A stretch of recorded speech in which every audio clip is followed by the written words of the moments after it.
Are you thinking of starting a business and want to understand the truth of entrepreneurship versus fiction? Or have you been in business for a while but don't understand why you aren't as successful as you'd hoped? Tune in to today's interview to learn some things you can do to scale your business and find the freedom you desire.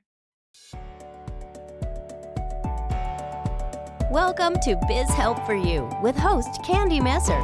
Entrepreneurs like to focus on the big picture, like profitability, success, and a smooth running organization. But there always seems to be those little things like taxes, employee compensation, laws, regulations, and more. Now you can get the answers you need in one place. Join us today as we break it all down for you. Now, here's your host, Candy Messer.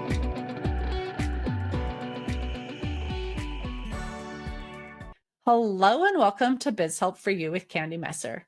Thank you for joining me today. I hope you enjoyed my last interview. And if you missed the episode and would like to listen to the show, links can be found on my social media pages, as well as multiple favorite podcast platforms. And if you'd like to receive notifications on when my podcasts have been uploaded, please like and subscribe. This episode's a little different as I recorded multiple episodes in one day and didn't have bios to read at that time. So let me read the bio for my guest today. The online world is changing, but this isn't Iris's first rodeo.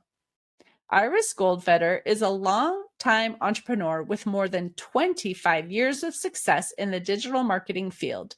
She is also the host of Gas Stove Creative Presents, the cookbook recipes in marketing and business success. Now to the interview with Iris Goldfeder. So welcome to the show today. Thank you. I'm sorry, I thought you were talking to the audience. I'm very happy to be here. Thank you. Sure, no problem. It is a little bit different format. We're at Potapalooza. So, yes. But anyway, before I get into any questions I may have for you on the topic, I'd love for you just to talk a little bit more about yourself and how did you start working with entrepreneurs? Well, I started working with entrepreneurs because I became an entrepreneur, and that was actually out of necessity. I was working for a certain large cable company, and we didn't see eye to eye, and well, they were bigger than me, so I lost. And rather than collect unemployment, I started a business, and it was really interesting because it was like, well, crap, is this gonna work? And it was great. First 6 months, I had a ton of clients, and then I ended up having to get shoulder surgery. So my pipeline disappeared and I had to start all over. So it made me realize that, this doesn't just happen overnight, even that it happened quickly for me and then it went away. There's a lot of work that goes into this. So, right.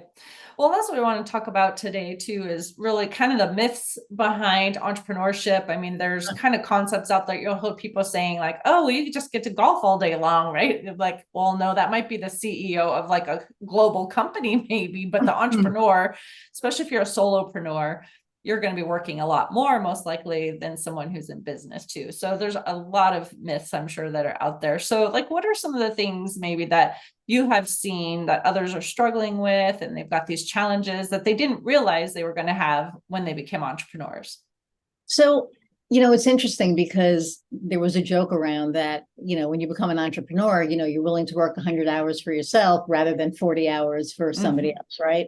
But at the end of the day, when you do get to the point that, we're at, you can hire an executive assistant, a virtual executive assistant, and, put some of that off so you don't have to work 100 hours. But I think the myth is, I'm going to make all this money right away, and I'm going to be able to go on vacation when I want, and I'm going to be able to do all the things. But at the end of the day, you go on vacation, you're not getting paid. You have to pay yourself. You have a sick day, you're not getting paid, unless your spouse has, like benefits or something, but you're still not getting paid for not working that day. So a lot of things go away that you have to realize that you have to really want it, I think, is really what it is, because entrepreneurship is not for everybody. It's not for the weak. Right. And I always say that if you ever really want to get to know yourself, like really well, become an entrepreneur. Mm-hmm.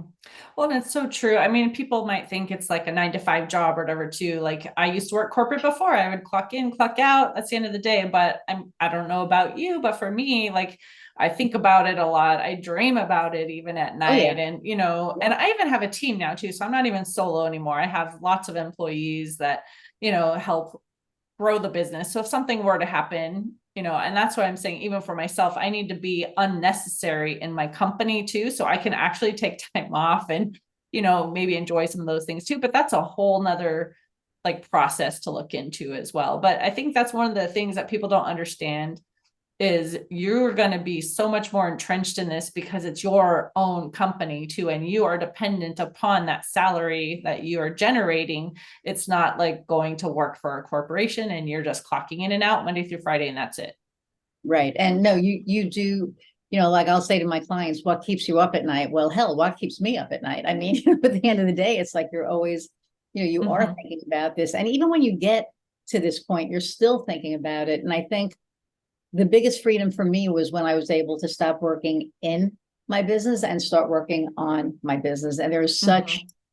such a difference, in that. And it, so I work with coaches. I work with people mainly in the service industry. And for them, it's like, what's the next big thing? Mm-hmm. What's the next thing we need to tackle? And it's the same thing for me. What's my next big thing? What's my next goal? Like I have my goals. And then, I try to, with all of my clients, I try to, this is their current state and this is their desired state. How do they get there? Mm-hmm. Well, I do the same thing with me. Here's my current state. Here's my desired state. Okay, I hit that. Now what do I do?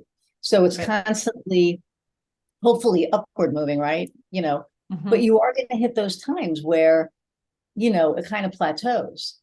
And Right. that's when the rubber meets the road. That's when you say, well, crap, do I keep going or do I just sell it or do I, just forget it now? When I hit my first plateau, it was really scary. It was like, oh, what am I going to do? And it was like, well, of course I'm just going to keep going. And I, kept going. But those plateaus get scary. Mm-hmm. Well, and like you're saying too, is you're going to have something you want to achieve. And when you achieve that, that doesn't just mean like, okay, I'm done, right? It's like now you have another goal. And so when someone's starting out, there's challenges that they're facing, but you could have had a company for 20, 30, 40 years, and you're still always going to have challenges, right? Mhm. Whether it's HR issues or it's, coming up with new products or services. So something is fresh or like whatever that might You be. stay So no matter relevant, where you right? are, Yeah. exactly, no matter where you are Yep. in business, there's always going to be some type of challenges. And hopefully the successes are there too, right? So it's not like drudgery every day. You just have to do something, just so you can get paid, right? Right. Right. But I think that's some of the things that people don't think about too is you can set a goal for yourself, but that doesn't mean you achieve it and now you're done. Right. And it's always, I always say we're always works in progress. We always want to, you know, forge ahead, right? And I think that's what sets us apart from, the people that do want to work in corporate. Like there are people that Mhm. love it, Right. and like I joke and say I am unemployable. Like I could never get another job, like ever, ever, ever, never again. And my wife laughs because we were talking about it when I restarted this, because there was like a long story, but I got out of a partnership and I basically had to start over a year ago. And within like the year, I tripled, my business, which was like amazing. But before that, you know, I was like, man, what if I can't do it? Imposter syndrome sets in and all Mhm. that. She goes, you're going to have to get a job. I'm like, I can't get a job. So then I was like, I have to make this work because I can Mhm. never ever work for anybody again. And which, I laugh because I never could. Like, I think I've always been an entrepreneur, but I just wasn't always ready to A, admit it and B, take the steps to make it Mhm. happen. And when I did, it was like, yeah, okay. I mean, this is scary. This is definitely scary, but this is, you know when you're doing the right thing. I think your whole body, knows that you're in the right space. Mhm. Well, and I think a lot of times we start out with a company, right? Because we need the experience or we're not sure what we want to do, right? So we're trying different things out. And at some point, maybe an opportunity has presented itself. I mean, a lot of us have started businesses not intending to ever be entrepreneurs. Like I never thought I would be an entrepreneur, right? But then situations like revealed themselves, to me, and my husband encouraged me, and I had been working for a company. Some may have known from the time they're 8 years old and they have a lemonade stand, right? I want to be an entrepreneur, whatever it is. Right. We all have different journeys, right? That are going to lead us to where we are now. And the point is, some people may still be able to go back. Maybe they've been an entrepreneur and things have changed, or, maybe they just don't enjoy it anymore, or they want to just go back to that regular routine. And that's great, if you realize that for yourself. But if like you said, that I just don't think I could ever do this under a corporate leadership type thing, because I've been an entrepreneur and I've built this company and it's blood, sweat, and tears. And I'm going to keep investing into that because it's my baby, Right. Right. And I think it's true because, corporate, there's a certain sense of comfort and safety. Mm-hmm. I mean, you're getting that check every week, you're getting your benefits, you take a vacation, you're going to get paid for your vacation. There's all of those comforts. But I think that the entrepreneurial road, at least for me, it has just been very, I just enjoy it so much. I think for me, if I were in corporate, I couldn't do the things the way that I want to do them. That's been proven because, I tried and they were like, no, that's not how we do things. And it's like, yeah, but this is, you should do things. So now I can do things the way that I feel that they should be done, or that I know they should be done because I've seen the success rate. I know that, it's proven. So, and the freedom of, maybe not playing golf for the whole day, but you know what? You have to take care of something, you can just go out and take care of it. I have two crazy dogs that may start barking, maybe not. And sometimes you have to run them to the vet, just like kids, right? Something's going on with a kid. Sometimes the corporate, they're, some companies are understanding, some aren't. But at the end of the day, I mean, it's for me, being able to be of service to my clients the way that I think that, is the best direction. Right. So. Well, and I think for me, when I'm working with businesses too, a lot of times they come in frustrated, right? They're not making the money they think they should be, or even if they're bringing a lot of revenue, maybe they're not profitable, and really helping them drill down into, what is it that you should be doing? But, they may be seeing out there again in the world, like this person looks like they've got it all made. But a lot of times that is really not what's really happening. There's a lot of people out there that could have lots of followers and look super successful, but they could be losing money too. So I think for entrepreneurs who are solopreneurs or starting out, or even if you're, you have a team, if you're looking at someone else and judging yourself against them, you may not be really judging properly. It's not the apples to apples, right? Because you're just seeing the glossy, beautiful, everything's hunky dory on social media, right? Well, and it's true. Like social media is, sorry, Skylar's agreeing with me.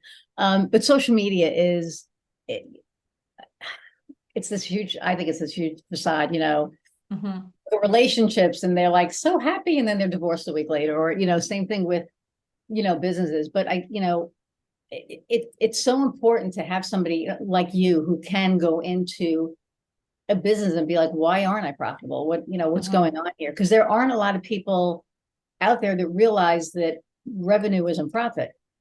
Right. I mean, I remember talk about that. Yeah. And I remember the first year that I was in business, I was like, woohoo, I made all this money. And it was like, oh, hell no, I just paid like 90% of it out. So then I had looked at margins and like all these other things, and I learned all of the things. And then I was like, I made a financial mistake. So then I got a bookkeeper so that, and a lot of stuff is trial by error, right? I mean, you learn, or trial by fire. And you learn. And I always say, there's no such things as mistakes. If you learn, it's a lesson. Right. If you don't learn, it's a mistake, right? But if you learn, then there's lessons. And I think there's a bunch of lessons. But to be able to actually go in and, help somebody become profitable, that's huge. I love that you do that Mhm. because, people don't get it. They, Right. until they do their taxes, right? And then they're like, wait a minute. Right. Yeah, Wait a I minute. actually was speaking at a conference a few weeks ago, and I, gave a story of someone that they're looking at the top line, and their top line kept growing, and they're super excited about that. But their profit was minimal. And when they hired me, they're like, we don't understand. And I was able to show them, like, you're looking at the top line, but you realize you're spending more, a greater percentage as you're growing. So your profit is diminishing. And so the best profitable year for them was actually the year they had the least amount of revenue, but they had the largest percentage of profit, really. And so that was eye-opening for them too. So I think that's another thing too, is really a lot of times people are not really understanding everything that makes up the finances, and they don't know the difference between profit and cash flow. And part of, what you have as profit is going to be paid for tax, and you need to save, and, a lot of those things that come as surprises, and all of a sudden there's no money, right? Because they didn't know to put things away. So I think that's another thing too, is just really the entrepreneurs need to be financially savvy too, and be good at what you do. You don't have to do all of the stuff that you don't enjoy, you're not good at. You could hire someone else to help you, but at least look at the information and know, like, what's going on in your business. Because putting your head in the sand isn't a good idea. No. And I had one client who was doing that, he wouldn't look at the things. And I'm like, Mm-hmm. you kind of need to look at these things because it's going to bite you, Mm-hmm. if you don't. And he finally listened, but it was just like, why? Like, I'm like, why does it take so long to listen? And then Mm-hmm. I look at myself and I'm like, you know, I think I'm very open, but I think I'm also very open because I've gone through it. I've, kind of been through the gauntlet already that, I know the Mm-hmm. things that are going to bite me. I know the things I have to, watch out for. And it can be scary, I say it Right. can be scary. Even the growth part can be scary because, Mm-hmm. like, we're scaling now. And scaling is, at first it was like, well, I can just keep it going the way it's going. It's cool the way it is now. But then if I don't scale, I'm not going to hit my goal. So Mm-hmm. it was like, okay, we're gonna scale now. And that's what we're like in the midst of doing. And it is a little daunting because the things that you need to look at, the pivots that you have to make, right? Because you have to be, I think that's another thing, you have to be willing to pivot because Mm-hmm. sometimes things come up. And if you don't have that adaptability, then, Right. so it's been an interesting journey. And then, my podcast, which is, has been my little passion project, has turned into this thing that all these people want to be on now. And, I have a sponsor and like there's all these things happening. So it's like the business is happening and the podcast is happening. And I'm like so fulfilled. It's crazy. Like I Mm-hmm. have my friends going, oh my God, like, aren't you overwhelmed? And I'm like, no, this is what feeds me. This is what, Right. you know, keeps me going. And my clients see it. They Mm-hmm. see my passion and then it kind of rubs off on them. And they're like, well, if Right. you could do that for you, I know you could do this for me. Well, I think that comes down to really determining for you what success is, right? So someone can be defining success one way, like how much money you make or how much freedom you have or whatever that is. But I think as an entrepreneur, for you to figure out for yourself, what does success look like? And what are the things that you really don't want to do, even if someone says that if you do that, you're going to be successful. And I remember when I was a pretty new entrepreneur, I had gone to a seminar and the person was talking about how successful he was, but then he mentioned having been divorced 3 times. So for me, I was like, I am That's never going not to have my business successful. be that important to me that my relationships are going to fail. Right. And so for him, looking at his definition of success was totally different than mine. Right. And so I think as entrepreneurs, just reminding you, like as a listener, if you're starting out, figure out what is success for you, right? And don't judge yourself on someone else's determination of what success is, because they may be vastly different. Oh, Right. yeah. And you have to put a value on things. I remember when I first started, did added value. Oh, you need help with this? No problem. I'll help you. You need help with this? No problem. I'll help you. And then my accountant was like, if you add up all of the hours of service that you did for free, it's like $35,000. And I was like, Mm, what? So mhm. now, and this is for solopreneurs, if you're going to give something away, that's okay. Send an invoice. I've done this for you for free. It's Mhm. worth $750, and then have 750, and then have, friends and family, whatever, minus 750, so that they Right. see the value, because a lot of Mhm. people don't get the value. They don't know what you do. So they Right. don't know the extra value that they're getting. They don't know that, you're technically losing money by doing this. I had one client who I would do stuff for her. And I never charged her, honestly. I just loved her to death. We built her website, we did her SEO, we did her things, but she just was technically challenged. And I Mm. can't get into my Outlook. My Outlook died. This went down, this went down. And I would go to her office and help her. And she'd say, let me pay you. I'd be like, no. She was an Mhm. older woman. And I would get these checks throughout the year, $500, $1,000. And I'm like, don't, and she got the value. I've had other Mhm. people that I've helped that wanted more. Oh, Mhm. can you do this now? Can you do this? And that was when I started putting a value on it. And I'm not charging you this time, but next time, this Right. is charge that you'll get. And it makes people Mhm. stop and think. So, Right. That's a great tip. So yeah, thanks for that. Well, I know we're yeah, running out of time, so I do want to yes. ask, how can our listeners connect with you if they want to find out more information? Well, they can go to my website, which is gasstovecreative.com, all one word. And I'm on LinkedIn under Iris Goldfeder. I'm on Facebook under Gas Stove Creative, Instagram, Gas Stove Creative. And my podcast, Gas Stove Creative, presents the cookbook, Recipes for Success in Business and Marketing. And it's everywhere: Apple Podcasts, Google, all the places, Spotify, and YouTube and Vimeo. Perfect. Well, thank you so much for being a guest today and sharing your wisdom with the entrepreneurs who are listening. And I'm sure they have picked up quite a few tips from you today. Well, good. And thank you for having me on. Thank you, listeners, for tuning in today. I hope you found this topic interesting and enjoyed the discussion on the topic entrepreneurship and the journey. Would you please share my show with those you know and leave a review on your favorite podcast platform? I'd really appreciate your support. If you have any additional questions or comments, be sure to reach out to Iris or send me a message at media@abandp.com. I hop you can join me for my next interview. And remember, you can connect with me on Twitter, Facebook, and LinkedIn. And my website is abandp.com. This episode is sponsored by Affordable Bookkeeping and Payroll Services. If you are overwhelmed trying to handle the financial aspects of your business, AB&P is here to help.